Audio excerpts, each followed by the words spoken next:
بسم اللہ الرحمن الرحیم۔ السلام علیکم۔ قیدی نمبر 826 بہت کم عمر لڑکا تھا۔ اس کی عمر 18 سال تھی۔ اس کے چہرے پر ایک عجیب سا تاثر رہتا تھا۔ نہ میں اسے معصوم کہہ سکتی تھی نہ ہی مکار۔ بس جب میں اسے دیکھتی تو مجھے لگتا کہ وہ کسی گہری سوچ میں مبتلا ہے۔ چہرہ پراسرار سا تھا۔ مجھے اس کے لیے سب سے زیادہ دکھ اس بات کا تھا کہ وہ سزائے موت کا قیدی تھا۔ 18-19 سال کی عمر میں وہ یہ دنیا چھوڑ کر جا رہا تھا، جبکہ اس کے لیے یہ دنیا ابھی کھلی ہی نہیں تھی۔ وہ تو بہت کم عمر لگتا تھا۔ میرا اس سے پوچھنے کو جی چاہتا تھا کہ تمہیں کس کی وجہ سے، کس جرم کی وجہ سے یہ سزا ملی ہے کہ دنیا کی اتنی بہاریں چھوڑ کر تم آخرت کے سفر پر روانہ ہو رہے ہو، مگر اس کے چہرے پر اتنی مایوسی ہوتی کہ میرا اس سے بات کرنے سے بھی دل گھبراتا تھا۔ میرا نام شازیہ ہے۔ پیشے کے اعتبار سے تو میں ایک انسپیکٹر ہی تھی۔ پولیس میں کام کرنے والے لوگوں کی طرح میرا دل بھی سخت تھا، مگر اس قیدی کو دیکھ کر میرا دل پگھل جاتا اور دماغ سوالوں سے بھر جاتا تھا۔ میں اس سے بہت ساری باتیں پوچھنا چاہتی تھی، مگر جیل کے اندر ایسا ماحول نہیں ہوتا کہ آپ کسی قیدی سے اس طرح بے تکلفانہ گفتگو کر سکیں۔ آج مجھے حکم ملا کہ قیدی نمبر 826 کی 2 دن کے بعد سزا ہے، یعنی اس کی سزا کا وقت آ گیا تھا۔ اسے اس کے لاحقین سے ملوایا جانا تھا۔ میرا دل بری طرح سے گھبرا رہا تھا۔ میں آج پہلی بار سزائے موت کے قیدی کو اس کی سزا سنانے جا رہی تھی۔ میرا دل پریشان بھی ہو رہا تھا۔ میں نے سوچا تھا کہ میں اس قیدی سے اس کی آخری خواہش ضرور پوچھوں گی، کیونکہ مرنے سے پہلے انسان کی آخری خواہش ہمیشہ پوچھی جاتی ہے۔ یہ وہ واحد حق ہے جو سزائے موت کے قیدی کو دیا جاتا ہے، چاہے وہ اپنا پسندیدہ کھانا کھانا چاہے یا پسندیدہ شخص سے ملنا چاہے، اس کی خواہش ہمیشہ پوری کی جاتی ہے۔ قیدی نمبر 826 جس کا نام نعمان خان تھا، اس سے بھی اس کی آخری خواہش پوچھی جانی تھی، مگر فی الحال اس کے عزیز و اقارب اس سے ملنے آئے تھے۔ میں اس کے گلے لگ کر رو رہی تھی۔ بیٹا، مجھے پورا یقین ہے کہ اللہ تجھے یہ سزا نہیں ہونے دے گا، تجھے اس سزا سے بچا لے گا۔ میرا دل کہتا ہے کہ میرا بیٹا بے گناہ ہے۔ مجھے اس عورت پر ترس آنے لگا۔ مائیں بھی کیسی باتیں کرتی ہیں۔ سزائے موت تو اس کی 2 دن کے بعد ہونا لکھی ہی تھی، بھلا اسے کون روک سکتا تھا؟ دراصل اگلا دن اتوار کا تھا، اسی لیے مجھے آج ہی یہ آرڈر ملا تھا کہ میں نعمان خان کو اس کے گھر والوں سے ملوا دوں، تاکہ پھر بعد میں سزا پر عمل درآمد کیا جا سکے۔ میرا تو خیال تھا کہ نعمان خان کی آخری خواہش اپنے گھر والوں سے ملنا ہی ہوگی، تو وہ اس کے بعد کوئی خواہش نہیں کرے گا، بس سکون سے مر جانا پسند کرے گا، مگر میں یہ نہیں جانتی تھی کہ اس کی خواہش اتنی ہی انوکھی اور نرالی ہوگی۔ خیر، نعمان خان کو اس کے گھر والوں سے ملوانے کے بعد اسے واپس سیل میں بند کر دیا گیا۔ اب اس کے پاس صرف 48 گھنٹے رہ گئے تھے۔ میں نے عذرائے ہمدردی اس سے پوچھا۔ پہلی بار میں نے اس سے بات کی تھی، نعمان خان، تمہاری مرنے سے پہلے آخری خواہش تو پوری ہو ہی گئی۔ کون سی آخری خواہش؟ اس نے اتنا ہی تیکھا سوال کیا تھا۔ یہی کہ تم اپنے گھر والوں سے مل لیے ہو، اب تو تمہارے دل میں کوئی خواہش باقی نہیں رہی ہوگی۔ ایسا تو نہیں ہے، میری ایک آخری خواہش ضرور ہے، میں اسے پورا کرنا چاہتا ہوں۔ نعمان خان نے بڑے اعتماد سے جواب دیا تھا۔ کیا خواہش ہے تمہاری؟ مجھ سے وعدہ کرو کہ تم لوگ میری خواہش پوری کرو گے۔ ہاں، پوری کریں گے، ضرور کریں گے، یہ تمہارا حق ہے۔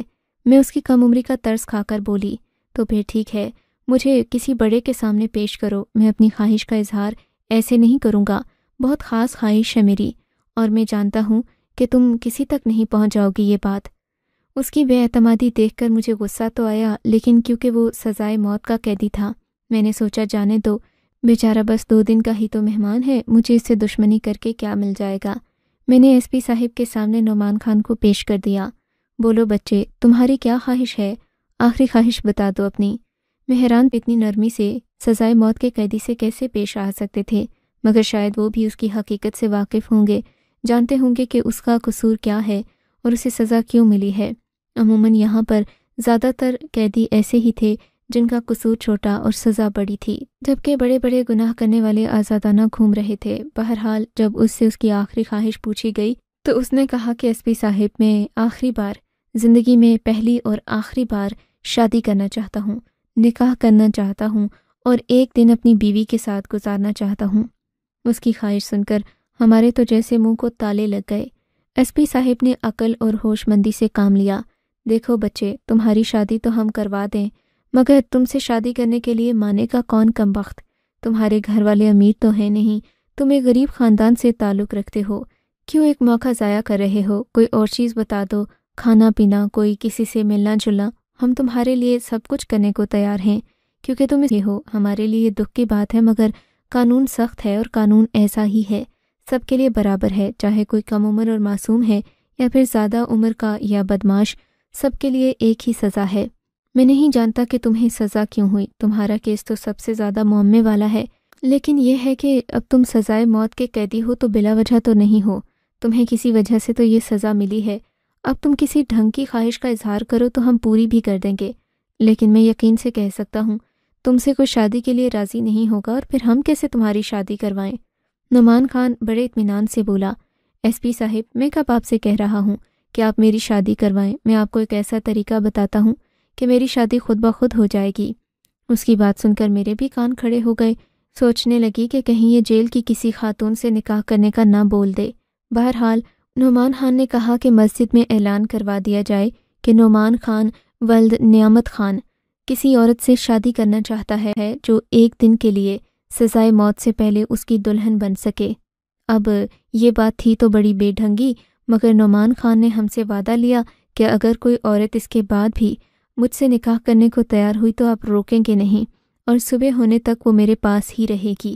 نعمان خان کی عقل مندی نے ہمیں بھی پریشان کر دیا تھا، اس کی حاضر جوابی ایسی تھی کہ ہم لوگ پریشان ہو گئے۔ ہم نے کہا کہ ٹھیک ہے، ہم اعلان تو کروا دیں گے، مگر ہمیں اتنا یقین ہے کہ تم سے شادی کرنے کوئی نہیں آئے گا۔ کوئی عورت اپنا مستقبل کیوں برباد کرے گی؟ ایک دن کے لیے کیوں دلہن بنے گی؟ اپنے رشتہ داروں سے کیوں کر جھگڑے گی؟ خیر نعمان خان نے میری کوئی بات نہیں سنی، کہنے لگا بس آپ اعلان کروا دیں، میری یہی خواہش ہے، اس کے بعد اگر کوئی نہ آیا تو میں کوئی اور خواہش نہیں کروں گا، پھر مجھے بھلے سے سزائے موت دے دی جائے۔ ہم نے نعمان خان کی خواہش پر عمل کرتے ہوئے مسجد میں اعلان کروا دیا، ساتھ میں یہ بھی بتایا کہ وہ سزائے موت کا قیدی ہے۔ 2 دن کے بعد اسے اس کی جرم کی سزا میں پھانسی دے دی جائے گی اور وہ اس دنیا سے چلا جائے گا۔ اگر کوئی عورت پھر بھی اس سے شادی کرنا چاہتی ہے تو فلاں تھانے میں آ جائے، وہاں سے اسے جیل پہنچا دیا جائے گا۔ ہمیں تو یہ مذاق ہی لگا تھا، ہم نے تو اس کی خواہش پوری کر دی، مگر ٹھیک 1 گھنٹے کے بعد سپاہی منظور نے بتایا کہ جیل میں ایک عورت آئی ہے جو دلہن کے لباس میں ہے اور اس کے ساتھ مولوی صاحب بھی ہیں۔ مجھے بات بڑی حیران کن لگی، مجھے لگا کہ شاید یوں ہی کہہ رہے ہوں گے، پر جب میں اور ایس پی صاحب باہر گئے تو یہ دیکھ کر حیران رہ گئے تھے کہ سامنے ایک نوجوان لڑکی جس کی عمر بمشکل 17 سے 18 سال ہوگی، وہ کھڑی تھی اور اس کے ساتھ امام صاحب بھی تھے۔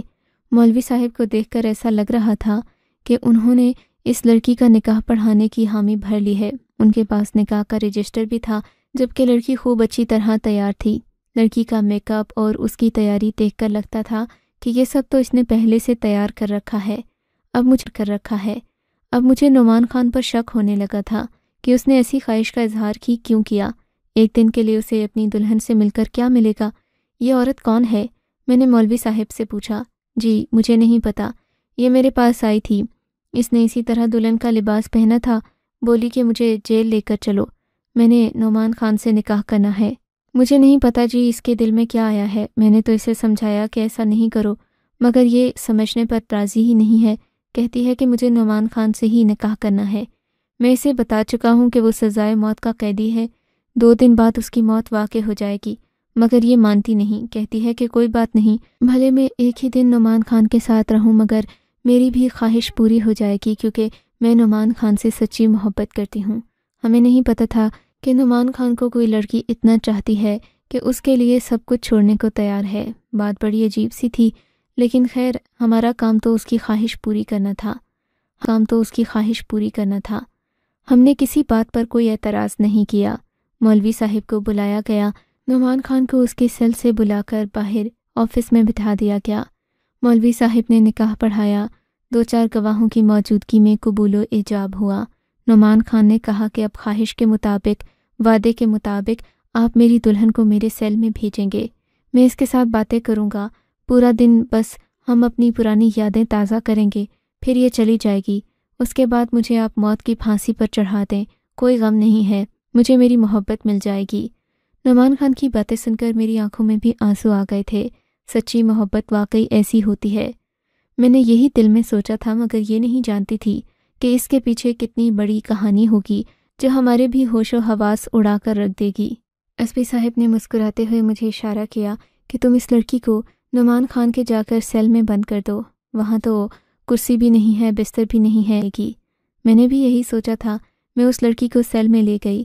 وہاں تو بمشکل 2 لوگوں کے کھڑے ہونے کی جگہ تھی۔ میں نے ان دونوں کو سیل میں بند کر دیا اور پھر باہر آ گئی۔ مجھے لگا تھا کہ تھوڑی دیر کے بعد وہ لڑکی تنگ آ جائے گی، مگر مجھے ہلکی ہلکی سی آوازیں آنے لگیں۔ ایسا لگ رہا تھا کہ کوئی کچھ کھولنے کی کوشش کر رہا ہے۔ شک ہوا کہ شاید سیل کا دروازہ توڑنے کی کوشش کی جا رہی ہے، مگر میں مطمئن رہی تھی۔ میں جانتی تھی کہ سیل کا دروازہ کھولنا اتنی آسان بات نہیں ہے۔ میری کوشش یہی تھی کہ نعمان خان اپنی آخری باتیں اپنی معشوقہ سے کر لے۔ مجھے ان دونوں میں فی الحال کوئی دلچسپی نہیں تھی جو وہ باتیں کر رہے تھے، نہ ہی میں نے سنی نہ ان پر دھیان دیا۔ مجھے مطمئن کرنے کے لیے بس ایک ہی بات کافی تھی کہ سیل پر ایک مضبوط تالا لگا ہوا تھا اور اس تالے کو کوئی بھی چاہ کر بھی نہیں کھول سکتا تھا۔ کافی دیر گزر گئی تھی، مجھے نیند آنے لگی۔ تبھی مجھے سیل سے تھوڑی سی چیخنے کی آواز آئی۔ میں فوراً ہی وہاں پہنچی تو وہ لڑکی جو کہ نعمان خان سے نکاح کر کے یہاں آئی تھی اور سیل میں بیٹھی ہوئی تھی، اس نے کہا کہ مجھے یہاں سے نکال دیا جائے۔ اب میں نعمان خان کے ساتھ 1 منٹ نہیں رہ سکتی۔ مجھے لگا کہ شاید نعمان خان نے اس لڑکی کے ساتھ کوئی بدتمیزی کی ہوگی۔ اس نے کہا کہ میرے گھر والے میرا انتظار کر رہے ہوں گے تو مجھے گھر جانا ہے۔ میں نے جلدی سیل کا دروازہ کھولا، اس لڑکی کو آزاد کیا اور واپس تالا لگا کر نعمان خان کو قید کر کے واپس اپنے کمرے میں آ گئی۔ میں اس بات سے بے خبر تھی کہ جب میں صبح اٹھوں گی تو ایک طوفان ہوگا جو میرا منتظر ہوگا۔ ایس پی صاحب نے مجھ سے کہا کہ وہ سزائے موت والا قیدی 826 کہاں ہے؟ میں نے کہا وہ اپنے ہی سیل میں ہوگا، آپ ایسا کیوں پوچھ رہے ہیں؟ بولے کہ مجھے تو کہیں نظر نہیں آ رہا۔ میں نے ایک دوسرے کانسٹیبل کو بھیجا تھا کہ وہ نعمان خان کو لے کر آئے۔ تم جا کر سیل نمبر 826 میں چیک کرو کہ وہ کہاں ہے، کہیں تم سے کوئی غلطی تو نہیں ہو گئی۔ میں نے ایس پی صاحب کو یہ تو کہہ دیا تھا۔ دل تیزی سے دھڑک رہا تھا، مانے مجھے تو سانس نہیں آ رہی تھی۔ اگر وہ قیدی کہیں گم ہو گیا یا اس نے مجھے کچھ چکمہ دے دیا ہوا تو میں کیا کروں گی؟ خیر میں جلدی 826 والے سیل میں گئی۔ وہاں تو اندھیرا ہی چھایا ہوا تھا معمول کے مطابق۔ میں نے نعمان خان کو آواز دی مگر کوئی جواب نہیں آیا۔ میں نے ٹارچ لگا کر دیکھا تو ایک مریل سا شخص تھا جو کہ جیل کے فرش پر پڑا ہوا تھا۔ ایسا لگ رہا تھا کہ اس کی موت واقع ہو چکی ہے۔ میں نے جلدی سے سیل کو کھولا، مگر جب میں نے اسے ہاتھ لگایا تو میری تو جان نکل گئی۔ اتنے میں ایس پی صاحب بھی پہنچ چکے تھے۔ انہوں نے بھی اس شخص کی طرف دیکھا تو ان کے بھی ہوش اڑ گئے تھے۔ ایس پی صاحب مجھے ڈانٹنے لگے، تم میں اتنی عقل نہیں ہے، تمہیں اتنا تجربہ ہو گیا ہے یہاں کام کرنے کا، مگر ابھی تک تمہیں لوگوں کی سمجھ نہیں آئی۔ شرم آنی چاہیے تمہیں، پتہ نہیں تمہارا دھیان کہاں ہوتا ہے۔ اب اگر کسی کوتاہی کی وجہ سے مجھ پر سختی کی گئی تو اس کا اثر صرف تم پر ہوگا، اس کی ذمہ دار سے سنانے لگے۔ اور میرا دل چاہ رہا تھا کہ سامنے موجود لڑکی کو اٹھا کر پٹخ دوں۔ اتنا بڑا دھوکہ جو ہمارے ساتھ ہوا تھا اسے کسی صورت بھی بھلایا نہیں جا سکتا تھا۔ میں نے تو سوچا تھا کہ یہ لڑکی جو دلہن بن کر نعمان خان کے ساتھ ملنے آئی ہے محبت میں پاگل ہے، دیوانی ہے، مگر میں یہ نہیں جانتی تھی کہ نعمان خان نے اسے ہمیں دھوکہ دینے کے لیے استعمال کیا ہے۔ وہ خود دلہن کے لباس میں نکل کر جیل سے بھاگ گیا تھا اور ہمارے سامنے اس لڑکی کو چھوڑ گیا تھا۔ اب اس لڑکی کو سزائے موت تو ہم دے بھی نہیں سکتے تھے، کیونکہ سزائے موت کا قیدی جو ہوتا ہے سزا تو اسے ہی دی جاتی ہے۔ اب اس لڑکی کو ہم کیا کہہ سکتے تھے جبکہ یہ لڑکی مردانہ کپڑوں میں ہمارے سامنے بیٹھی تھی۔ آپ لوگوں نے نعمان کے ساتھ اچھا نہیں کیا، وہ سزائے موت کا حقدار نہیں تھا، یہ بات تو وقت ثابت کرے گا۔ اس لڑکی نے آنکھوں میں آنکھیں ڈال کر مجھ سے یہ بات کہی تو مجھے اس پر مزید غصہ آنے لگا، مگر میں کچھ نہیں کر سکتی تھی۔ ایس پی صاحب نے حکم دیا کہ اب نعمان خان کو جلد سے جلد ڈھونڈا جائے، ورنہ 2 دن کے بعد ہم کیا جواب دیں گے۔ ہمیں اسے سزائے موت دینی تھی، پھانسی کے پھندے تک پہنچانا تھا، اور وہ ہمیں چکمہ دے کر بھاگ گیا۔ بڑے افسوس کی بات ہے، مجھے تمہاری ڈیوٹی مردوں کی جیل میں لگانی ہی نہیں چاہیے تھی۔ عورت ہی ہوتی ہے، وہ مردوں کو نہیں سمجھ سکتی۔ ایس پی صاحب مجھے مختلف باتیں سنا رہے تھے۔ میرا دل تھا کہ گھبرا رہا تھا، میں سمجھ نہیں پا رہی تھی کہ اتنا بڑا دھوکہ میرے ساتھ کیسے ہو سکتا ہے۔ میں نے ایک شخص پر بھروسہ کیا، ایک لڑکی پر ترس کھا کر اس کا نکاح کروایا، اور اس نے میری ہی آنکھوں میں دھول جھونک دی۔ مگر اب ہمارے پاس صرف ایک ہی چارہ تھا کہ ہم اس لڑکی کے ماں باپ تک پہنچیں یا پھر نعمان خان کو ڈھونڈیں۔ نعمان خان رات کے اندھیرے میں کہاں گیا تھا ہمیں اس بات کا بالکل پتہ نہیں تھا۔ کیونکہ وہ یہاں سے صبح کے 4 بجے نکلا تھا، مگر مجھے اس لڑکی پر حیرت ہو رہی تھی۔ اب میری دلچسپی کا مرکز وہ لڑکی بن گئی تھی کہ آخر وہ لڑکی کیسے نعمان خان کی جگہ بیٹھنے پر راضی ہو گئی، کیسے اس نے نعمان خان کو اپنا شوہر بھی مان لیا، اور کیسے نعمان خان کی جگہ بیٹھنے پر راضی ہو گئی، کیسے اس نے نعمان خان کو اپنا شوہر بھی مان لیا، اور کیسے اس نے یہ سوچ لیا کہ نعمان کے حصے کی پھانسی اسے دے دی جائے۔ اتنی محبت کسی مجرم سے تو نہیں کی جا سکتی۔ اگر نعمان اتنا برا ہوتا تو یہ لڑکی اس سے اتنی محبت کیسے کرتی؟ میں نے اس سے اس کے ماں باپ کا پوچھا تو اس نے مجھے صاف صاف بتا دیا کہ وہ منظور علی کی بیٹی ہے۔ منظور علی ساتھ والے گاؤں میں رہتا تھا۔ منظور علی کو بلا کر لانا ہمارے لیے کوئی مشکل بات نہیں تھی، مگر میں نے سوچا کہ جب لڑکی میرے سامنے ہے تو کیوں نہ میں ساری بات اسی سے پوچھ لوں۔ تب اس نے ایک عجیب بات کہی، بولی کہ میں نعمان بھائی کے بارے میں ایک ایک بات آپ کو سچ بتانے کے لیے تیار ہوں۔ میں نے حیرت سے اسے دیکھا تھا، وہ اپنے شوہر کو بھائی کہہ رہی تھی۔ کیا کہا تم نے؟ نعمان بھائی؟ کیا تم اسے بھائی سمجھتی ہو یا رشتے میں وہ تمہارا بھائی لگتا ہے؟ تم لوگوں نے یہ ناٹک کیا ہے۔ نہیں، وہ رشتے میں میرا بھائی نہیں لگتا، مگر میرے بھائیوں جیسا ہے۔ محبت میں ان سے ضرور کرتی ہوں، مگر میری محبت ایسی نہیں تھی کہ میں ان سے بھائی مانتی تھی۔ تو پھر تم نے یہ سب کچھ کیوں کیا؟ تم نے اسے نکاح کیوں کیا؟ کیا وجہ ہے؟ کیا تم نے ہم سب کو چکمہ دینے کے لیے، نعمان کو یہاں سے بھگانے کے لیے ایسا کیا؟ یقین مانے ایسا بالکل بھی نہیں ہے۔ وہ کل شام تک واپس آ جائیں گے، وہ مجھے یہاں کیسے دیکھ سکتے ہیں؟ اور ظاہر ہے اب تو انہوں نے مجھ سے نکاح کر لیا ہے، میں ان کی ذمہ داری ہوں۔ وہ اس ذمہ داری کو کبھی بھی چھوڑ کر بزدلوں کی طرح گھبرائیں گے نہیں، وہ پیٹ دکھا کر بھاگنے والوں میں سے نہیں ہیں۔ لڑکی کی باتیں سن کر میں حیران رہ گئی تھی۔ پھر جو اس نے مجھے کہانی سنائی وہ تو مجھے مزید پریشان کر گئی تھی۔ میں مجبور ہو گئی کہ میں اپنا فیصلہ بدلوں اور دوبارہ سے اس سارے معاملے پر غور و فکر کروں۔ میرا نام نازیہ ہے۔ میری بڑی بہن کی منگنی نعمان سے ہو چکی تھی۔ نعمان خان بچپن سے ہی بہت بہادر لڑکا تھا۔ زندگی میں شاید ہی ایسا کوئی وقت آیا ہو جب نعمان کسی سے ڈر کر بھاگا ہو۔ وہ میرے ابا کی بہن کا بیٹا تھا۔ میرا پھپھوزاد ہونے کی وجہ سے اماں ابا نعمان بھائی پر بہت بھروسہ کرتے تھے۔ پھر جب انہوں نے میری بڑی آپی کی منگنی نعمان بھائی سے کر دی تو وہ ہمارے گھر بھی آنے جانے لگے۔ مگر گاؤں کا ماحول بڑا عجیب ہوتا ہے۔ ایک رات نعمان بھائی باجی سے ملنے کے لیے ہمارے گھر آئے۔ اس دن اماں ابا بھی گھر پر نہیں تھے۔ نعمان بھائی کی منگنی ہو چکی تھی، ظاہر ہے ان کا ہمارے ساتھ ایک رشتہ بن گیا تھا۔ ہم دونوں بہنیں ہی گھر پر تھیں، گھر میں اور کوئی نہیں تھا۔ وہ پچھلے دروازے سے آئے۔ میں سمجھ گئی تھی کہ آپی سے ملنے کے لیے آئے ہیں۔ میں کچن میں چائے بنانے لگی۔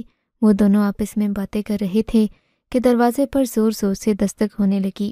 میں گھبرا گئی، مجھے لگا شاید امی ابو آ گئے ہیں، مگر میں نے جا کر دروازے سے باہر جھانکا تو کوئی 3-4 آدمی کھڑے تھے۔ میری آنکھوں میں خوف کے سائے لہرانے لگے۔ میں سوچ بھی نہیں سکتی تھی کہ ہمارے دروازے پر کبھی ایسے آدمی آئیں گے۔ مجھے اس بات کی تسلی تو تھی کہ نعمان بھائی ہمارے ساتھ ہیں، مگر یہ آدمی گاؤں کے بدماش تھے۔ مجھے ان کو دیکھ کر ہی خون سوکھتا ہو۔ انہوں نے کہا کہ دروازہ کھول دو ورنہ ہم دروازہ توڑ دیں گے۔ میں نے ان سے منت سماجت کی کہ ہم گھر میں اکیلی بہنیں ہیں، تم لوگ یہاں سے واپس چلے جاؤ۔ تب انہوں نے ماں بہن کی گالیاں دیتے ہوئے کہا کہ ہم واپس نہیں جائیں گے، تم لوگ اس گاؤں میں بے حیائی پھیلا رہے ہو۔ ہمیں صاف پتہ ہے کہ اس گھر میں اور کون کون ہے۔ ہمارے سامنے تم لوگوں کے گھر میں ایک لڑکا آیا ہے۔ یہ شور سن کر نعمان بھائی بھی باہر آ گئے۔ انہوں نے گھر کا دروازہ کھول دیا، مجھے اندر جانے کو کہا۔ میں تو اندر کمرے میں چلی گئی، مگر نعمان بھائی ان لوگوں سے الجھ پڑے۔ ان میں سے ایک نے بہت غلط بات کی، بولا کہ اگر ہمیں پتہ ہوتا کہ یہاں پر لڑکیاں ہیں اور اس طرح کی لڑکیاں ہیں تو ہم بھی آ جاتے، ہم تو 3-4 ہیں، پیسے بھی اچھے دیں گے۔ یہ بات سن کر نعمان بھائی سے رہا نہیں گیا۔ ان لوگوں نے اتنی غلط بات کر دی تھی کہ نعمان بھائی غصے سے ابل رہے تھے۔